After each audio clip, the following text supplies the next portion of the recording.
Théodore, directeur général de Biopôle Antilles, ici présent, qui va vous expliquer le dépistage du Covid-19 sur le parking des Eaux Claires, ce mercredi 21 avril. Bonjour Guy-Joseph Théodore. Bonjour. Donc vous avez, après avoir consulté le Conseil scientifique. Sur recommandation du Haut Conseil scientifique, vous savez, il y a eu un rapport qui a été émis il y a quelques jours par ce Haut Conseil scientifique sur le Covid-19 et les Outre-mer. Il a été recommandé en conclusion de tester.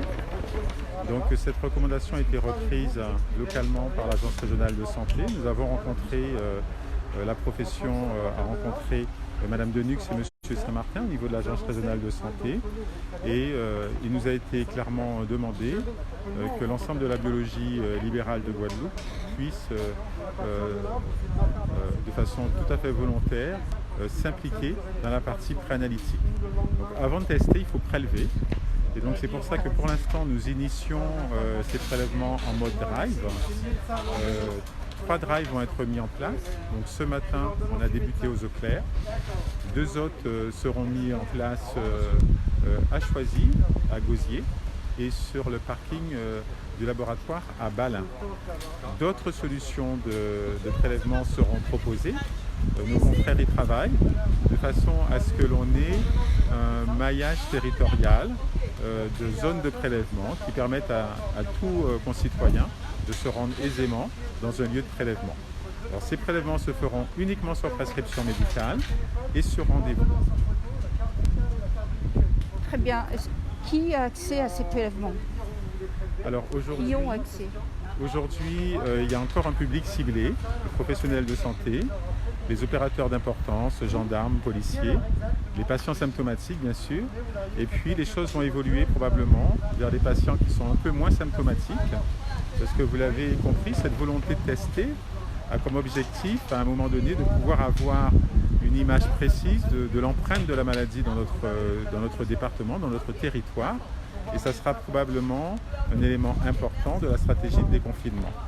Donc la stratégie pour l'instant, c'est de consulter son médecin quand on a des signes évocateurs, et lui décidera de la prescription médicale. Donc en premier lieu, les patients, bien sûr, les personnes, les soignants, tous ceux qui sont en première ligne. Et ensuite, si quelqu'un veut demander, non, c'est pas possible, s'il veut être testé, est-ce que ce sera possible? S'il a des doutes, il doit voir son médecin obligatoirement? Alors en fait la limite est la capacité en test. Aujourd'hui cette capacité en test, elle est de 300 en Guadeloupe. On travaille avec l'ensemble de la profession à augmenter cette capacité de test. Madame Denux a fixé un objectif à 1500 tests à la veille du déconfinement. Il faut se donner les moyens d'y arriver. Je pense que la base du dépistage va s'élargir en fonction de cette capacité en test. Et c'est pour ça qu'il est important pour l'instant vraiment de se rapprocher de son médecin traitant, des médecins sentinelles, qui seront les personnes qui vont désigner prioritairement les personnes qui vont être testées. Mais il ne faut pas hésiter quand on a des symptômes, même légers, de faire cette démarche, parce que je pense que c'est une stratégie qui va s'élargir, clairement. Qu'est-ce qu'il faut avoir pour être testé, donc, à part ce qu'il faut présenter? Écoutez, bien sûr sa prescription médicale, c'est un examen qui est pris en charge par la sécurité sociale, donc sa carte vitale, sa carte de mutuelle, et après prendre rendez-vous avec le laboratoire, donc pour ce qui nous concerne sur le site internet biopolantille.fr, et quand seront mis en place les autres possibilités de prélèvement, les autres lieux de prélèvement, et les informations vous seront données en temps et en heure. Très bien, il y a autre chose à rajouter d'important? Écoutez, je pense que ce qui est important, c'est de continuer à respecter les mesures de confinement. Il y a la distanciation sociale, le port du masque, le confinement tel qu'il est annoncé encore aujourd'hui.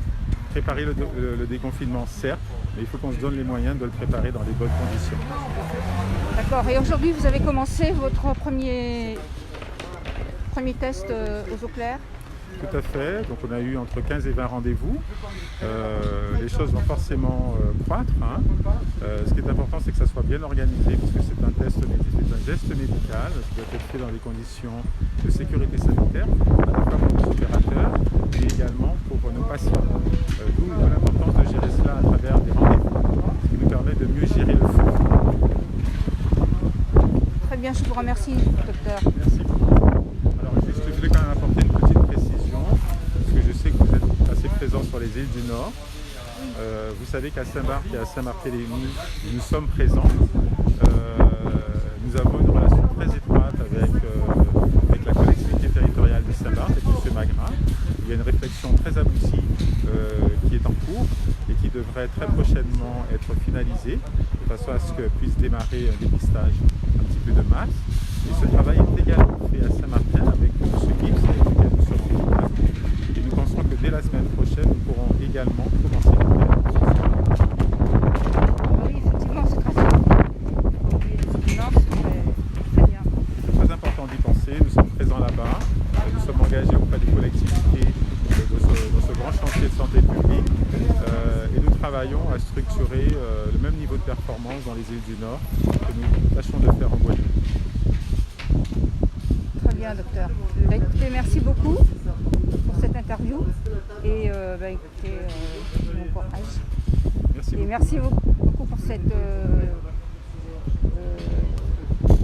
Initiative. voilà. Ok, pas de souci. Merci. Au revoir. Au revoir, à bientôt. Je fais un petit tour d'image.